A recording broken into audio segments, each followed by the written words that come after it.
Hi everyone, my name is Angelisa. If you haven't seen any of my other videos, I'm pretty sure I mentioned that I'm a mother. I'm actually a mother of 4. It would have been 6, but I lost 2 children.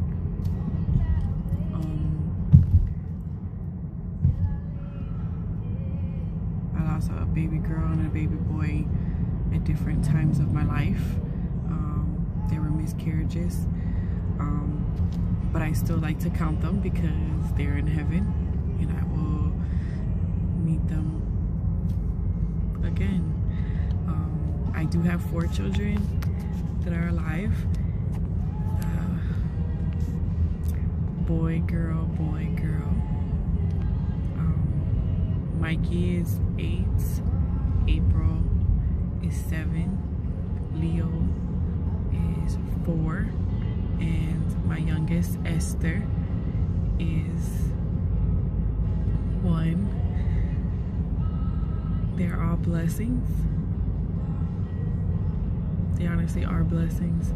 I used to feel like I wasn't good enough to be a mom because I just wanted to give them everything I never had.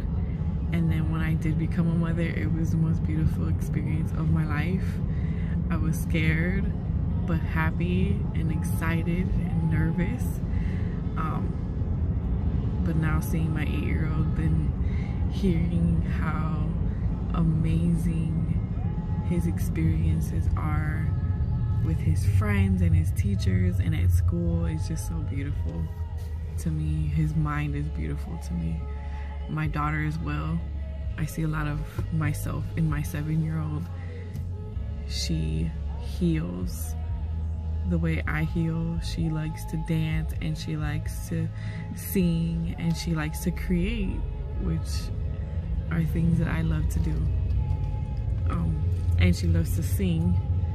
It's just so much, but she's so smart too. Like, she likes math and she makes friends and she's like a mother hen, and I'm just like, did I create that little being?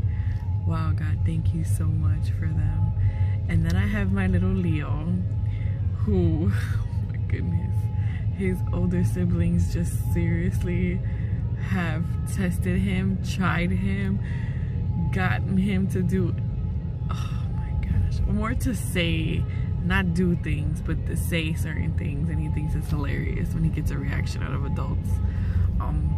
I homeschooled most of my children, my older 2, but my youngest one, unfortunately, oh man, I nursed him till he was 2 years old and 2 months, and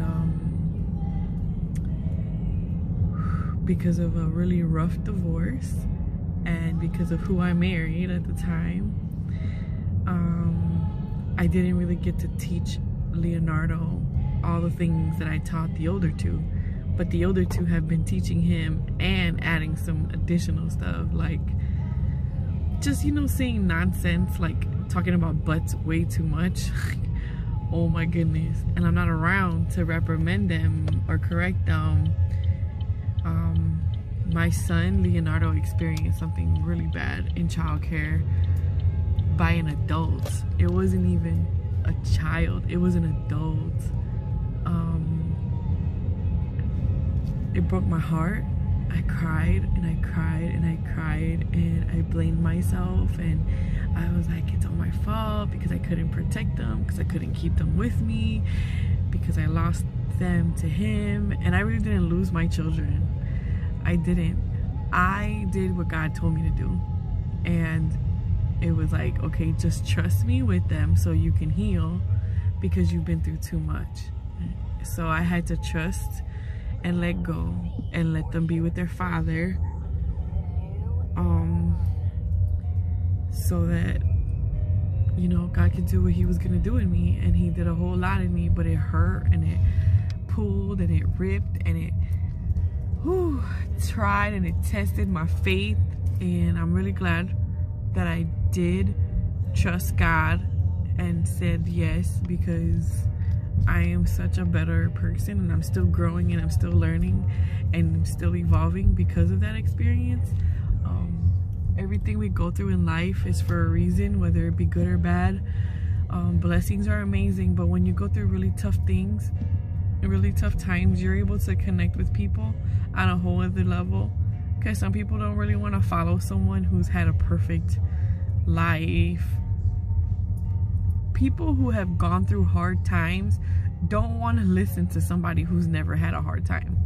They want to hear from somebody who has gone through something, who's experienced some hard times, because they want to know, how did you get through all of that? Because I'm in all of this. I say that because I was one of those people. Like, I would see these people living perfect Christian lives, and I'd be like, you don't understand what I'm feeling. You don't understand how this hurts, you know? But then I matured, and now that I'm wiser, I realized, you know, maybe I never really asked what was their worst experience in their entire life, where they had to trust God, you know? I just assumed that they never experienced something bad, but I never really asked them. And sometimes we want to find someone that's going through the exact same thing that we're going through, and you're probably not going to find someone who's going through the exact same thing at the exact same time. But you will be blessed with people who have gone through similar, who have gone through something close enough. Like my spiritual mama. The crazy thing is, my mother's name is Millie, and my spiritual mother's name is Millie. And I just realized that like this week, and she's been my spiritual mama for a very long time. We were in the choir together in Chicago and everything. She's amazing. Well, she also was a military spouse, prior military spouse, and she also went through a really tough divorce, and she also had 4 kids, and she also had to experience not having her children. Now, it wasn't all of them, but it was the 2 younger ones that she couldn't really enjoy until they got old enough to choose for themselves, which was like amazing at the time and heartbreaking. You know, I didn't want anybody else to go through what I was going through or had gone through, but it was something she went through, and she was able to give me strength and courage. And her daughter, who's like a little bit older than me, also in the choir, like had me for the summer when I was pregnant with my youngest, Esther. And it was just so amazing to see this mother and daughter working on their relationship, hearing both sides, understanding both sides, and praying that, I think one of the hardest things is praying that your kids don't hate you.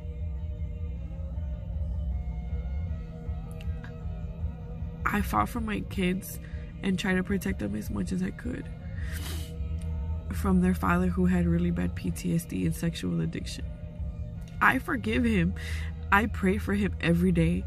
I ask God to touch him and to help him, because he's still the father of my older 3 children, and you know, which are 2 boys and 1 girl, and my boys need a leader, you know. So I pray all the time that he be a good example, and that even if he can't be a good example, that at least my boys will know the difference between right and wrong, and that they won't want to follow in his footsteps.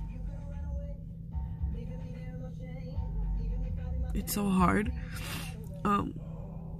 to not want to nurture your kids and hold them and hug them and love on them and go to sleep with them and kiss them when they wake up and love on them when they wake up. And oh, I used to go to, before I went to sleep, oh Jesus, thank you Lord, before I used to go to sleep, I used to give them a kiss on their foreheads, and I used to pray over them, and I used to say thank you Jesus, because they really were my blessings, and they still are.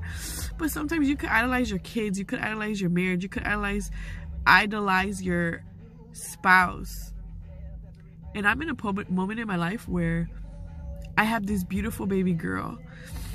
Her father's not in her life. I pray for him as well, but he's got to work on himself, and Unfortunately, we're not going to be a family, and that's okay.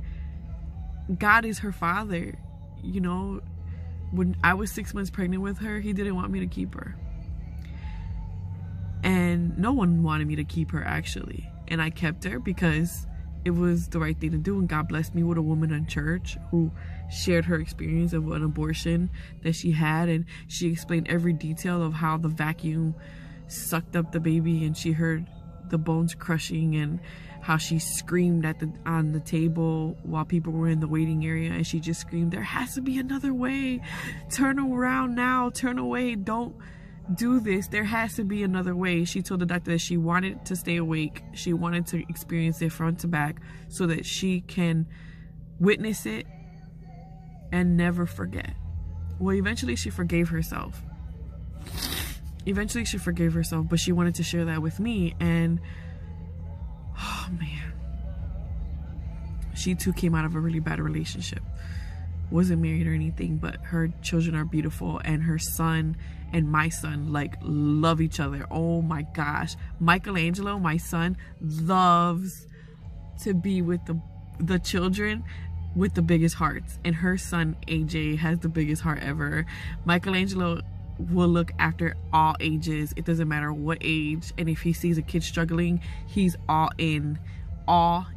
Like, he has the biggest heart in the whole entire world. All of them do. All of my babies do. Anyways,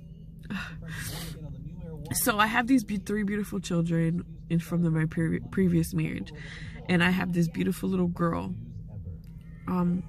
that I created after the divorce, right? We had a divorce. I didn't know how to take it. Half of me was gone.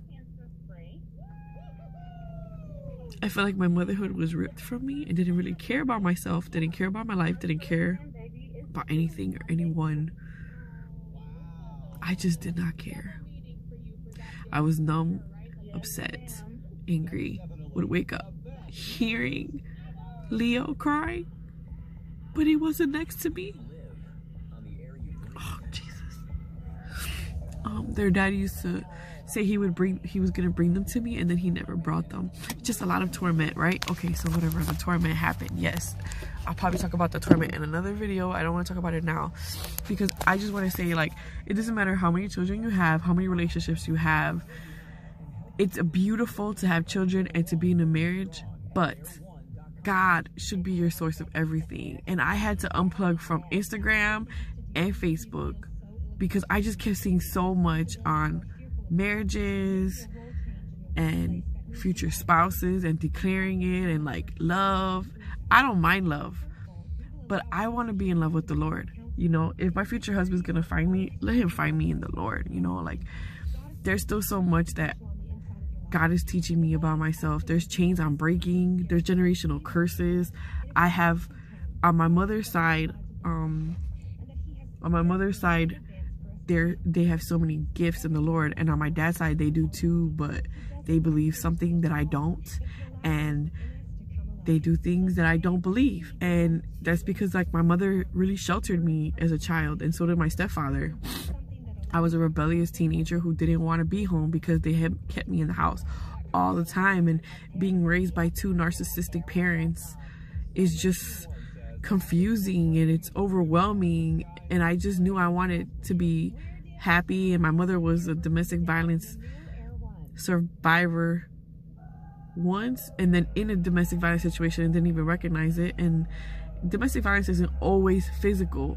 It could be mental, emotional, psychological, verbal. Wait, I said verbal already. Verbal, emotional, psychological, economical, you know. And my stepfather always made my mother feel like there was just always something to do. There was always just something that she didn't get right, or something he was mad about that she had to fix. And I always try to keep my mother happy, because she'd come into my room crying, asking me what she should do. And I would tell her, you're beautiful, you're smart, you can do whatever you want to do. Well, she used to say she wasn't happy. So I got a government job at 15, thinking I could save her. Until she told me, are you crazy? I'm not leaving your sister's father. And she about broke my heart into 1,000,000 pieces. And that was the day that I decided I wasn't going to live my life for somebody else. So then I got into a relationship at a young age. But it was someone I loved with my whole heart, and he loved me too. My mentors would always say, like, if you're gonna be with anyone, make sure it's someone that really loves you and that you love them with your whole heart. Well, I did, but you know, that wasn't the right time and the right place. You know, if it was meant to be, we would still be together, but we're not. And so now, being a mature adult in Christ, I realize everything happens for a reason. You know, I met the one that loved me with his whole heart. I met the one that couldn't be loved.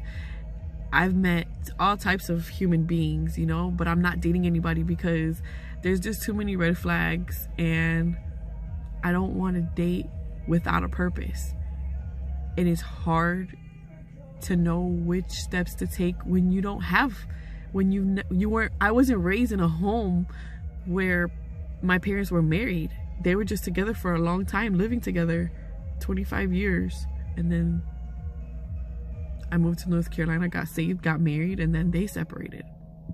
So I am the first generation to get married first and have children. The first one to nurse my children. The first one to homeschool. The first one to break generational curses. The first one to stand up as a woman. Stand up as a woman, not as a feminist, okay? As far as, like, I'm not going to allow you to tear me down as a doormat, because I'm not a doormat. I am a smart, beautiful, strong woman of God, and I have a voice too. And as much as I would give you the whole entire world if I could, there's gotta be a line. And so I was the first one to say, I don't want my daughter to be raised in a home where she's seeing her mother being slandered all the time. I messed up in the beginning of the marriage, I'm not gonna lie, but I did get help and I got better. And I stopped being aggressive and frustrated and angry, and I started to own up, and I started to apologize, and I started to go to counseling. And I was even mocked for going to counseling by my own spouse, but it's okay. I'm alive and I'm well and I'm stronger and I'm better, and I have this beautiful little being, and I am happy. Even though my children are not here with me, I am happy to be where I am in my life right now. I'm happy that I'm moving forward, and I'm happy that I have an opportunity to give my children what I never had. A parent willing to take the time to take care of herself so she could be stronger, wiser,